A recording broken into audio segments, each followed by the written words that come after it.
The Elderbush by Hans Christian Andersen. Once upon a time there was a little boy who had taken cold. He had gone out and got his feet wet, though nobody could imagine how it had happened, for it was quite dry weather. So his mother undressed him, put him to bed, and had the teapot brought in, to make him a good cup of elderflower tea. Just at that moment the merry old man came in who lived up atop of the house all alone. For he had neither wife nor children, but he liked children very much and knew so many fairy tales that it was quite delightful. "Now drink your tea," said the boy's mother. "Then, perhaps, you may hear a fairy tale." "If I had but something new to tell," said the old man. "But how did the child get his feet wet?" "That is the very thing that nobody can make out," said his mother. "Am I to hear a fairy tale?" asked the little boy. "Yes, if you can tell me exactly, for I must know that first, how deep the gutter is in the little street opposite, that you pass through in going to school." "Just up to the middle of my boot," said the child. "But then I must go into the deep hole." Ah, that's where the wet feet came from," said the old man. "I ought now to tell you a story, but I don't know any more." "You can make one in a moment," said the little boy. "My mother says that all you look at can be turned into a fairy tale, and that you can find a story in everything." "Yes, but such tales and stories are good for nothing. The right sort come of themselves. They tap at my forehead and say, 'Here we are.'" "Won't there be a tap soon?" asked the little boy. And his mother laughed, put some elderflowers in the teapot, and poured boiling water upon them. "Do tell me something. Pray do." "Yes, if a fairy tale would come of its own accord. But they are proud and haughty, and come only when they choose." "Stop," said he all on a sudden. "I have it. Pay attention. There is one in the teapot." And the little boy looked at the teapot. The cover rose more and more, and the elderflowers came forth so fresh and white, and shot up long branches. Out of the spout even did they spread themselves on all sides, and grew larger and larger. It was a splendid elderbush, a whole tree, and it reached into the very bed, and pushed the curtains aside. How it bloomed! And what an odor! In the middle of the bush sat a friendly-looking old woman in a most strange dress. It was quite green, like the leaves of the elder, and was trimmed with large white elderflowers, so that at first one could not tell whether it was a stuff or a natural green and real flowers. "What's that woman's name?" asked the little boy. "The Greeks and Romans," said the old man, "called her a dryad, but that we do not understand. The people who live in the New Booths, which is a row of buildings for seamen in Copenhagen, have a much better name for her. They call her Old Granny. And she it is to whom you are to pay attention. Now listen, and look at the beautiful elderbush. Just such another large blooming elder tree stands near the New Booths. It grew there in the corner of a little miserable courtyard, and under it sat of an afternoon, in the most splendid sunshine, two old people. An old seaman and his old wife. They had great-grandchildren, and were soon to celebrate the 50th anniversary of their marriage. But they could not exactly recollect the date, and old Granny sat in the tree and looked as pleased as now. "I know the date," said she, but those below did not hear her, for they were talking about old times. "Yes, can't you remember when we were very little," said the old seaman, "and ran and played about? It was the very same courtyard where we now are, and we stuck slips in the ground and made a garden." "I remember it well," said the old woman. "I remember it quite well. We watered the slips, and one of them was an elderbush. It took root, put forth green shoots, and grew up to be the large tree under which we old folks are now sitting." "To be sure," said he. "And there in the corner stood a water pail, where I used to swim my boats." "True. But first we went to school to learn somewhat," said she, "and then we were confirmed." We both cried. But in the afternoon we went up the round tower, and looked down on Copenhagen, and far, far away over the water. Then we went to Frederiksberg, where the king and the queen were sailing about in their splendid barges. But I had a different sort of sailing to that later, and that too for many a year. A long way off on great voyages. Yes, many a time have I wept for your sake, said she. I thought you were dead and gone, and lying down in the deep waters. Many a night have I got up to see if the wind had not changed. And changed it had, sure enough, but you never came. I remember so well one day, when the rain was pouring down in torrents, the scavengers were before the house where I was in service, and I had come up with the dust and remained standing at the door. It was dreadful weather, when just as I was there, the postman came and gave me a letter. It was from you. What a tour that letter had made! I opened it instantly and read. I laughed and wept. I was so happy. In it I read that you were in warm lands where the coffee tree grows. What a blessed land that must be! You related so much, and I saw it all the while the rain was pouring down, and I standing there with the dustbox. At the same moment came someone who embraced me. Yes. But you gave him a good box on his ear that made it tingle. But I did not know it was you. You arrived as soon as your letter, and you were so handsome, that you still are, and had a long yellow silk handkerchief round your neck, and a brand new hat on. Oh, you were so dashing! Good heavens! What weather it was, and what a state the street was in! And then we married, said he. Don't you remember? And then we had our first little boy, and then Mary and Nicholas and Peter and Christian. Yes, and how they all grew up to be honest people, and were beloved by everybody. And their children also have children, said the old sailor. Yes, those are our grandchildren, full of strength and vigor. It was, methinks, about this season that we had our wedding. Yes, this very day is the 50th anniversary of the marriage, said old Granny, sticking her head between the two old people, who thought it was their neighbor who nodded to them. They looked at each other and held one another by the hand. Soon after came their children and their grandchildren, for they knew well enough that it was the day of the 50th anniversary, and had come with their gratulations that very morning. But the old people had forgotten it, although they were able to remember all that had happened many years ago. And the elderbush sent forth a strong odor in the sun, that was just about to set, and shone right in the old people's faces. They both looked so rosy-cheeked, and the youngest of the grandchildren danced around them, and called out quite delighted, that there was to be something very splendid that evening. They were all to have hot potatoes.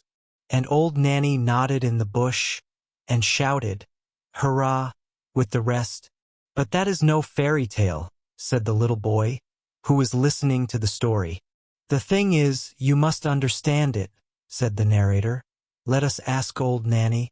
That was no fairy tale. 'Tis true, said old Nanny, but now it's coming. The most wonderful fairy tales grow out of that which is reality. Were that not the case, my magnificent elderbush could not have grown out of the teapot. And then she took the little boy out of bed, laid him on her bosom, and the branches of the elder tree, full of flowers, closed around her. They sat in an aerial dwelling, and it flew with them through the air. Oh, it was wondrous beautiful. Old Nanny had grown all of a sudden a young and pretty maiden. But her robe was still the same green stuff with white flowers, which she had worn before. On her bosom she had a real elderflower, and in her yellow waving hair a wreath of the flowers. Her eyes were so large and blue that it was a pleasure to look at them. She kissed the boy, and now they were of the same age and felt alike. Hand in hand they went out of the bower, and they were standing in the beautiful garden of their home. Near the green lawn Papa's walking stick was tied, and for the little ones it seemed to be endowed with life. For as soon as they got astride it, the round polished knob was turned into a magnificent neighing head. A long black mane fluttered in the breeze, and four slender yet strong legs shot out. The animal was strong and handsome, and away they went at full gallop round the lawn. Huzzah! Now we are riding miles off, said the boy. We are riding away to the castle where we were last year. And on they rode round the grass plot. And the little maiden, who, we know, was no one else but old Nanny, kept on crying out, "Now we are in the country. Don't you see the farmhouse yonder? And there is an elder tree standing beside it. And the cock is scraping away the earth for the hens. Look, how he struts. And now we are close to the church. It lies high upon the hill, between the large oak trees, one of which is half decayed. And now we are by the smithy, where the fire is blazing, and where the half-naked men are banging with their hammers till the sparks fly about. Away, away, to the beautiful country seat." And all that the little maiden, who sat behind on the stick, spoke of, flew by in reality. The boy saw it all, and yet they were only going round the grass plot. Then they played in a side avenue and marked out a little garden on the earth. And they took elder blossoms from their hair, planted them, and they grew just like those the old people planted when they were children, as related before. They went hand in hand, as the old people had done when they were children. But not to the Round Tower or to Fredericksburg. No, the little damsel wound her arms round the boy, and then they flew far away through all Denmark. And spring came and summer. And then it was autumn and then winter. And 1,000 pictures were reflected in the eye and in the heart of the boy. And the little girl always sang to him, "This you will never forget." And during their whole flight the elder tree smelt so sweet and odorous. He remarked the roses and the fresh beeches, but the elder tree had a more wondrous fragrance, for its flowers hung on the breast of the little maiden. And there, too, did he often lay his head during the flight. "It is lovely here in spring," said the young maiden. And they stood in a beech wood that had just put on its first green, where the woodroof asterisk at their feet sent forth its fragrance, and the pale red anemone looked so pretty among the verdure. Oh, would it were always spring in the sweetly smelling Danish beech forests. Asterisk asperula odorata. "It is lovely here in summer," said she, and she flew past old castles of bygone days of chivalry, where the red walls and the embattled gables were mirrored in the canal, where the swans were swimming, and peered up into the old cool avenues. In the fields the corn was waving like the sea. In the ditches red and yellow flowers were growing, while wild drone flowers and blooming convolvuluses were creeping in the hedges. And towards evening the moon rose round and large, and the haycocks in the meadows smelt so sweetly. "This one never forgets. It is lovely here in autumn," said the little maiden. And suddenly the atmosphere grew as blue again as before. The forest grew red and green and yellow-colored. The dogs came leaping along, and whole flocks of wildfowl flew over the cairn, where blackberry bushes were hanging round the old stones.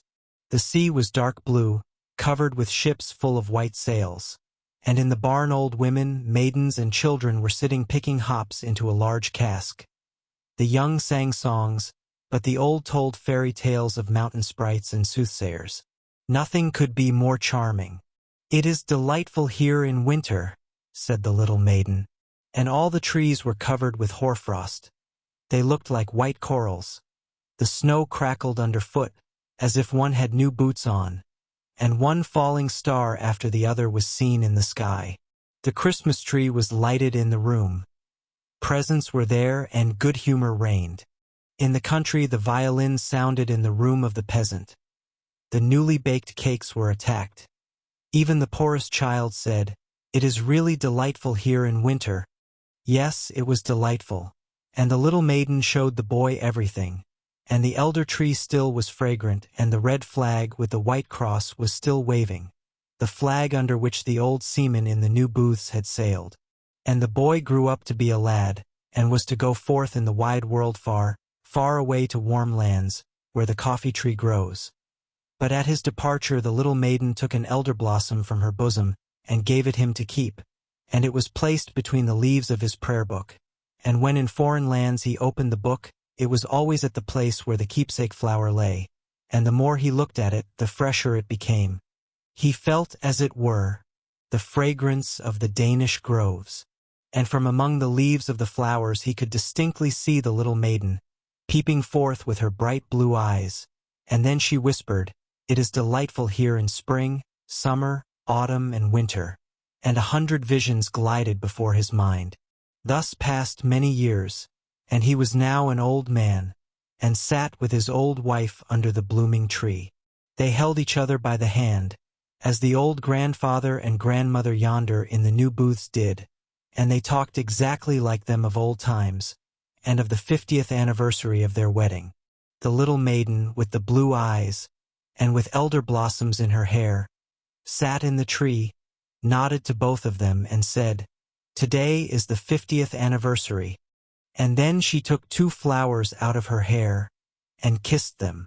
First, they shone like silver, then like gold. And when they laid them on the heads of the old people, each flower became a golden crown. So there they both sat, like a king and a queen under the fragrant tree that looked exactly like an elder. The old man told his wife the story of old Nanny, as it had been told him when a boy, and it seemed to both of them it contained much that resembled their own history, and those parts that were like it pleased them best. "Thus it is," said the little maiden in the tree, "some call me old Nanny, others a dryad, but in reality my name is Remembrance. 'Tis I who sit in the tree that grows and grows. I can remember. I can tell things. Let me see if you have my flower still." And the old man opened his prayer book. There lay the elder blossom, as fresh as if it had been placed there but a short time before. And Remembrance nodded, and the old people, decked with crowns of gold, sat in the flush of the evening sun. They closed their eyes, and, yes, that's the end of the story. The little boy lay in his bed. He did not know if he had dreamed or not, or if he had been listening while someone told him the story.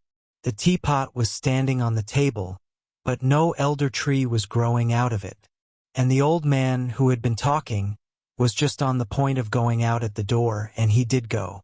"How splendid that was," said the little boy. "Mother, I have been to warm countries." "So I should think," said his mother. "When one has drunk 2 good cupfuls of elderflower tea, 'tis likely enough one goes into warm climates." And she tucked him up nicely, lest he should take cold. "You have had a good sleep while I have been sitting here, and arguing with him whether it was a story or a fairy tale." "And where is old Nanny?" asked the little boy. "In the teapot," said his mother, "and there she may remain." Dear listener, we close the pages on another tale, a journey through words, imagination, and emotion. Here at the Falls Audiobook, where stories flow like a river's current, carrying you to distant worlds and uncharted depths, we thank you for joining us. As always, we invite you to linger a little longer. Subscribe to our channel to discover more stories waiting to be heard, each a cascade of voices, ideas, and artistry. And remember, every great story begins with a single word. Perhaps the next one will begin with you. Until our voices meet again, may your days be filled with quiet moments, rich pages, and the soothing sound of a story well told. This is the Falls Audiobook signing off. Merry Christmas to all.